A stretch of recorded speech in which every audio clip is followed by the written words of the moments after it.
Happy holidays. My name is Jonah Bokaer, and I would describe myself as an artist and entrepreneur.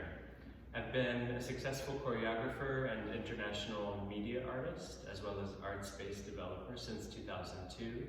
Shortly thereafter, when I founded my company, I fell in love with Intel, its products, its equipment, its offering, and its software. I am so blessed today to say that we are now $1 million company, leading for other artists, serving about 1,100 artists a year, and now with 3 permanent facilities. Our work has also been distributed in 34 nations. I really feel I have Intel to thank for that, as both an artist and entrepreneur, and hopefully future leader in my field. It's a great pleasure to talk about the product. I broke new ground as a mobile go-getter by becoming the first choreographer to innovate in mobile apps. This happened in 2009 with the invention of Mass Mobile, which was an app distributed to the audience to vote on lighting design. It actually happened on a Windows platform. Intel was my go-to laptop at the time, and Mass Mobile was an enormous success, winning the SACD prize in Paris and then being presented in Atlanta. I've then gone on to collaborate with Pentagram, frequently documented by the New York Times, to create an app called Fifth Wall. Some people compare it to the dance version of Angry Birds. And there's a new app that I'm now able to talk about called Crowd Codes, which will be a collaboration with local projects. I love local projects. They've had huge impact with huge public projects such as StoryCorps and others. So I'm speechless that I get to contribute that way. And that's how I became a mobile go-getter, you could say.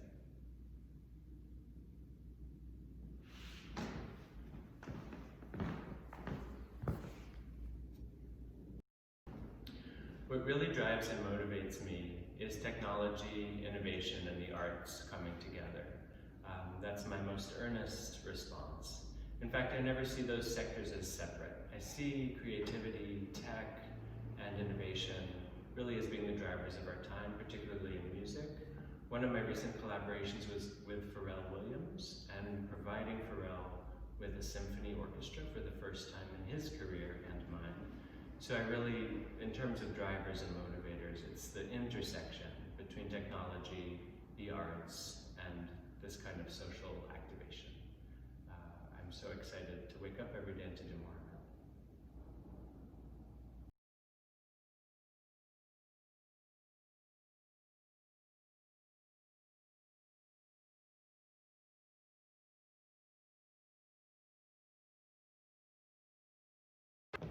My career, my job, and my whole company are actually founded on innovation and fusing the arts with tech.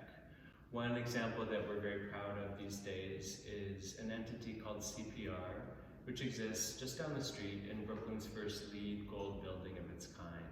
That's a project and a program which fuses ecological development, technology, and social justice. The way that we do that is we lower the cost of running a theater by about 84%, and that's through the use of LED lighting and, sure enough, software and lighting boards. So you can definitely be sure that computers play a huge role in that, for which we're very grateful. CPR is now 12 years in and very economically healthy. Just this January, we paid off our mortgage, thanks to our strong computing in this organization. The story of how I got started in New York City is something of a rare New York City dream. I was hired at age 18 by Merce Cunningham, at the time the world's most prominent choreographer, who was 80 years old. It was a full-time dance job, generously compensated, and I stayed there for 7 long years, where I became his youngest dancer ever hired. Following that gift and that success, I then went on to choreograph for Robert Wilson and for his operas worldwide.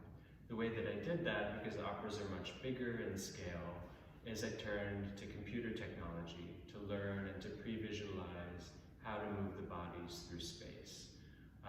I set up my own company in 2002, and it was the technical as well as the artistic foundation which really led us to thrive as we do today.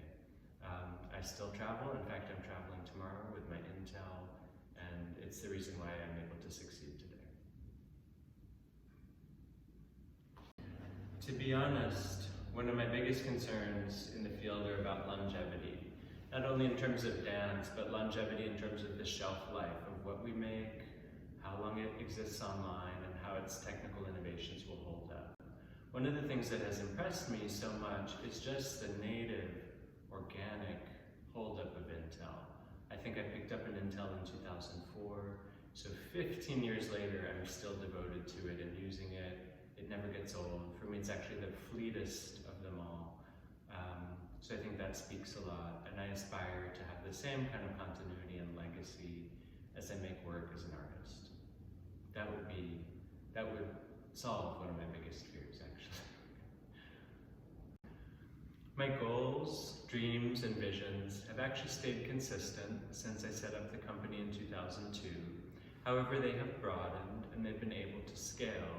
A huge part of that is technology. However, it's also the nonprofit that I was able to found, which requires a huge amount of financial administration. In fact, we've been able to scale this nonprofit to exist now in Bushwick since 2002, in Williamsburg, CPR, since 2008, and as of last year to Hudson, New York. And it's really the scalability and the computing which has made that possible. So while we've remained consistent, we have grown, and the scalability as well as how you staff that ties all back down to how we power our business and how we compute. You could argue that I've had an unconventional path in the arts and business, that is for sure, but I like to describe it actually as remaining true to myself as an artist and what I believe in business. I think it's the unconventional path which chose me, or chose our company. A big part of that was starting in the year that was 2002, then founding a building during the fourth quarter of 2008 and all that that represented. And in fact, staying resilient and staying ahead of tech, or let's say with tech forward. And it really is the crossover model, or you could say the unconventional business operating model, which chose us. We've always been lucky because we have truly hybrid revenue, and really the gift is to continue.